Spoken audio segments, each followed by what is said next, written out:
I'm 25 years old, and I've spent most of my adult life trying to become invisible. Not in the literal sense, of course, but in every way that matters when you're someone who battles social anxiety like it's a full-time job. I've perfected the art of blending into crowds, of choosing seats in the back corner of rooms, of ducking my head when cameras come out. My therapist says I'm making progress, but progress feels painfully slow when your instinct is to shrink yourself down to nothing whenever someone looks your way. So when my mom's 59th birthday rolled around last month, and she announced that all she wanted was to see her favorite comedian perform live, I should have known better than to agree. But she's my mom, you know? The woman who raised me, who stood by me through every awkward phase and every tear-stained breakdown. How could I say no to the person who gave me everything, even if it meant pushing myself so far outside my comfort zone that I could barely see the zone anymore? The comedian she wanted to see was one of those guys who'd been around forever. The kind of performer who peaked in the 90s and now does shows at mid-sized venues for audiences who remember when his catchphrases were actually funny. I'd looked him up before buying the tickets, watching clips of his recent performances on YouTube at 2 in the morning while anxiety kept me wide awake. His style was old-school roasting, the kind where he'd pick people out of the audience and make them the butt of his jokes.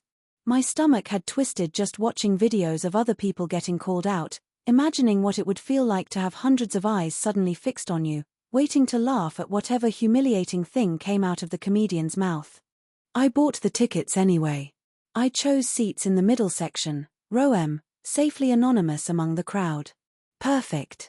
But when I showed my mom the tickets, her face fell just slightly, that particular expression she gets when she's disappointed but trying not to show it. "These are wonderful, honey," she'd said, but her voice had that thin quality that meant she was lying.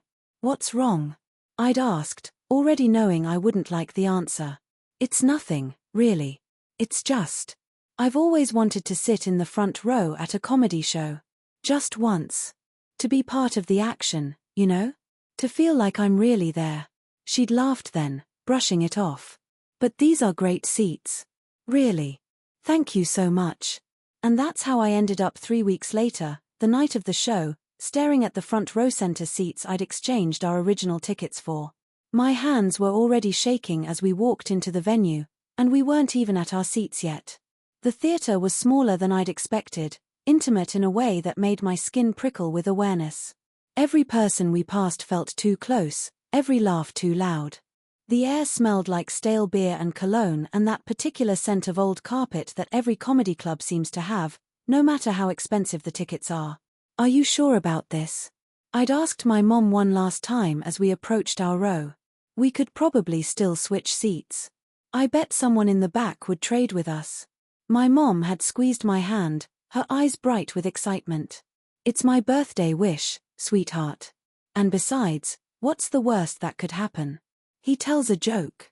That's literally his job. What's the worst that could happen?" Those words would echo in my head for weeks afterwards, a bitter mantra of irony. Because I knew what the worst could happen, even if my mom didn't. I knew because I'd watched it happen to other people in those late-night YouTube videos. I knew because I'd spent my entire life being hyper-aware of how people perceived me, cataloging every sideways glance and whispered comment, real or imagined. We settled into our seats, and I immediately felt exposed. The stage loomed above us, the lights bright enough that I had to squint. Behind us, the theater filled with people, all of them my mom's age or older. I could feel their eyes on the back of my head, could sense their curiosity about the young woman sitting in the front row at a show clearly meant for an older demographic. I pulled my jacket tighter around myself, as if the fabric could somehow shield me from attention. The opening act came and went in a blur of jokes I barely heard over the rushing in my ears. My mom laughed beside me, completely at ease, occasionally reaching over to pat my knee when she found something particularly funny. I managed a few smiles, but mostly I sat rigid in my seat, counting down the minutes until intermission when I could escape to the bathroom and give myself a pep talk in the mirror. But then intermission ended, and the main act began.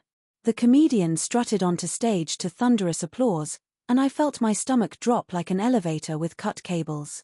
He was exactly as I'd seen in the videos, confident, energetic, with that particular gleam in his eye that performers get when they smell fresh meat in the audience. And boy, was I fresh meat. I could see him scanning the crowd as he launched into his opening routine, his gaze sweeping across the rows before inevitably landing on the front section. On me. I tried to make myself smaller, slouching in my seat, studying my hands like they were the most fascinating things I'd ever seen. But you can't hide when you're in the front row of a comedy show. That's the whole point of the front row. You're part of the show whether you want to be or not. The first 20 minutes weren't so bad. He worked the crowd expertly, pulling laughs from setup to punchline with the ease of someone who'd done this 1,000 times before. He interacted with a few audience members, older women mostly, complimenting their outfits and asking them playful questions that set up his jokes. Each time, he was charming, funny, kind, even.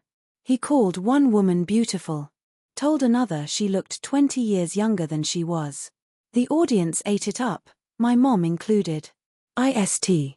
Art to relax, just a fraction. Maybe I'd get lucky. Maybe he'd stick with the older crowd, his demographic, his people. Maybe I'd slip through this entire show without incident, just another forgettable face in a sea of fans. That's when he turned his attention fully to our section. To me. Now hold on, he said, his voice booming through the speakers, cutting through the laughter like a knife. Hold on just a minute here. My heart stopped. Actually stopped. I could feel my mom tense beside me, her hand finding mine and squeezing. We've got someone special here tonight, folks, the comedian continued, taking a step closer to the edge of the stage. Closer to me. In the front row. You see her. A spotlight swung toward me. Actual light, bright and hot and inescapable, pinning me to my seat like a butterfly to a board. I couldn't breathe. Couldn't move. Every cell in my body screamed to run, to flee, to disappear into the floor and never emerge. But I was frozen, trapped by the weight of hundreds of eyes all suddenly fixed on me. Stand up for me, sweetheart, he said, and his voice was friendly enough, but there was an edge to it. A showman's edge. He'd found his target. I didn't stand. Couldn't. My legs had turned to water. Oh, she's shy, he announced to the crowd, which chuckled appreciatively. That's okay, that's okay. I can work with shy. So tell me, honey, how old are you? My mouth opened. Closed. I managed to croak out, 25. The microphone picked it up, broadcast my shaking voice to the entire theater. More chuckles, but these were uncertain. The audience could sense my discomfort, but they weren't sure yet if it was part of the act. Why 5? The comedian repeated, his eyebrows shooting up in exaggerated surprise. Well, damn. And who's this beautiful lady next to you? My mom, I whispered, and oh God, my voice was breaking already. Don't cry, I told myself. Don't you dare cry. Your mom, he said slowly, looking between us. Looking at my mom, who was smiling nervously, still thinking this was all part of the fun. Looking at me, cataloguing every detail of my face with a performer's eye for what would get the biggest laugh. Then he said it. You must have been in a fire or something, because you look way older than your mom here. The words hit me like a physical blow. For a second, just one suspended second, there was silence. Complete, total silence as my brain processed what he'd just said. As the audience processed it. And then the room exploded with laughter. Not polite chuckles. Not sympathetic titters. Real, roaring, belly laughter. The kind that echoes off walls and fills every corner of a space. The kind that makes people double over, slap their knees, wipe tears from their eyes. Behind me, around me, above me in the balcony seats, people were laughing. At me. At my face. At the cruel, calculated joke that had just been made at my expense. I felt my face crumble. Felt tears spring hot and immediate to my eyes. The spotlight was still on me, which meant everyone could see. The comedian could see. My mom could see, her smile freezing on her face as she realized this wasn't fun anymore. This was her daughter being humiliated in front of hundreds of strangers. Oh, come on now, the comedian was saying, but I barely heard him through the rushing in my ears. It's just a joke, sweetheart. You're fine. You're beautiful. Come on, smile for me. But I couldn't smile. Couldn't breathe. Couldn't do anything but sit there as tears spilled down my cheeks, as my worst nightmare played out in real time. Every insecurity I'd ever had about my appearance, every cruel comment I'd internalized, every time I'd looked in the mirror and hated what I saw, all of it came rushing back in a tidal wave of shame and hurt. The cum. Dien moved on quickly after that, probably sensing he'd gone too far, that the bit had crashed and burned. He picked another audience member, an older man this time, and launched into a safer routine. The laughter gradually returned to normal levels, the show continued, but I was gone. Mentally, emotionally, I had left the building. I sat there in my front row seat, tears streaming silently down my face, trying desperately not to make a sound, not to draw any more attention to myself. My mom's arm wrapped around my shoulders, pulling me close. I could feel her shaking too, whether from anger or sadness or both, I couldn't tell. She whispered apologies in my ear, her own voice thick with unshed tears. "I'm so sorry, baby. I'm so sorry. We can leave. Do you want to leave?" But we couldn't leave. That would mean standing up, drawing even more attention as we shuffled past the other front row patrons and up the aisle with the spotlight of everyone's curiosity following us. So we sat there, my mom and I, through the remaining 45 minutes of the show that I had paid for, that I had upgraded to front row seats for, that was supposed to be a happy birthday celebration. When the show finally, mercifully ended, and the house lights came up, I bolted. We both did, racing for the exit before anyone could stop us or, worse, try to offer sympathy. The cool night air hit my face as we burst out of the venue, and I finally let myself sob. Really sob, the kind of crying that comes from somewhere deep in your chest and shakes your whole body. The drive home was long. 45 minutes of highway and backroads while my mom alternated between apologizing and trying to convince me that what he'd said wasn't true. That it was just a joke meant for shock value. That I looked young for my age, not old. That I was obviously very attractive, and he was just playing to the crowd, going for the unexpected laugh. He called every other woman beautiful, I choked out at one point, voicing the thought that had been circling my brain like a vulture. Every single one. He complimented them, made them feel good. But me. I got the fire joke. Because you're younger, my mom tried to explain. Because it was more shocking to say something mean to you. That's how comedy works sometimes. They say the unexpected thing. But I wasn't buying it. Couldn't buy it. Because here's the thing about social anxiety and low self-esteem, they don't care about logic. They don't care about rational explanations or the mechanics of comedy. They take every negative thing that happens and turn it into proof of what you've always suspected about yourself. That you're not good enough. That you're not pretty enough. That there's something fundamentally wrong with you that everyone can see. I'm in therapy for these feelings. Have been for 2 years now. I've made progress, real measurable progress. I've learned coping strategies and cognitive reframing techniques. I've worked on challenging my negative self-talk and building a more realistic self-image.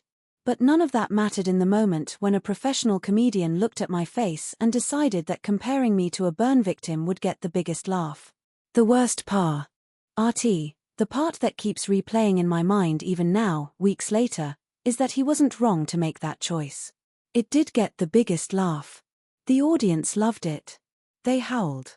Which means that somewhere in that joke, in that comparison, there was enough truth for it to land. Enough plausibility for people to find it funny rather than just cruel and random.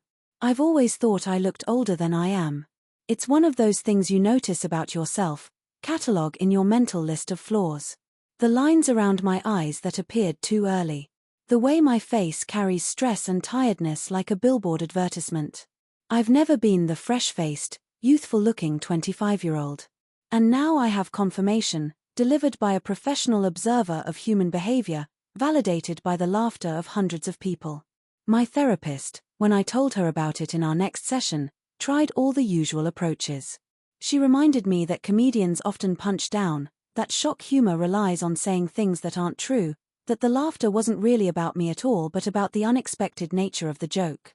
She pointed out that I have no way of knowing what the comedian actually thought about my appearance, that he was playing a character, performing a role. But logic doesn't erase the memory of that moment. It doesn't ring the bell. I still hear the laughter sometimes when I'm trying to fall asleep. Still feel the heat of that spotlight on my face. Still see the comedian's expression as he looked at me and decided I would be the one person he didn't compliment, the one person who would serve as the punchline rather than the recipient of his charm. My mom hasn't forgiven herself, I don't think. She brings it up sometimes, apologizing again, saying she should have listened to me when I said I didn't want front row seats. Saying she should have made us leave the moment things turned bad. I tell her it's okay, that it's not her fault, that she couldn't have known. And that's true. She couldn't have known. But a part of me, the part that still harbors resentment despite my best efforts to let it go, wishes she had just listened in the first place. I've stopped watching comedy shows. Can't even see clips on social media without my heart rate spiking, without that same sick feeling washing over me. I've unfollowed accounts, blocked content, done everything I can to avoid being reminded. But it's everywhere, comedy. It's woven into our entertainment culture, and avoiding it completely would mean cutting myself off from huge swaths of normal social life. Friends have asked me to go to shows with them since then. I've made excuses every time. Said I'm busy, tired, not feeling well. Some of them know what happened, have been understanding. Others just think I'm being difficult, that I'm letting my anxiety win. And maybe I am. Maybe I'm letting one bad experience dictate my choices going forward. But isn't that what trauma does? It rewrites your risk assessment, turns things that should be fun into things that feel dangerous. The video title that would describe this experience is simple. I went to a comedy show, got called ugly, and cried. But the reality is so much more complex than that. It's about the intersection of mental health struggles and public humiliation. It's about the vulnerability of being seen when you've spent your life trying to be invisible. It's about the weight we give to other people's words, especially when those words come from someone on a stage with a microphone and an audience hanging on their every syllable. It's about the casual cruelty that can be excused as entertainment, and the lasting damage it can do to someone who's already fragile. It's about mothers and daughters and birthday celebrations gone wrong. It's about the gap between wanting to make someone you love happy and protecting yourself from harm. It's about all of these things and more, packed into one terrible evening that I can't seem to forget. I don't know when I'll feel ready to laugh at this. Maybe never. Maybe someday. My therapist says that's okay, that there's no timeline for processing something like this. She says I should focus on the progress I've made, not the setback. That one bad experience doesn't erase all the work I've done to build myself up. But here's what I know for sure. I will never sit in the front row of anything ever again. I will never put myself in a position where I can be singled out, spotlit, made into a spectacle for other people's amusement. I will keep my safe distance, my comfortable anonymity, my hard-won invisibility. And if that makes me a coward, if that means my anxiety is winning, then so be it. Because feeling safe matters more than being brave. And maybe that's the real lesson here. That it's okay to know your limits, to honor your boundaries, to say no even when someone you love asks you to say yes. That protecting your peace is more important than any birthday wish or front row experience or attempt to push past your comfort zone. I went to a comedy show for my mom's birthday. I got called ugly in front of hundreds of people. And I cried. That's the story. That's what happened.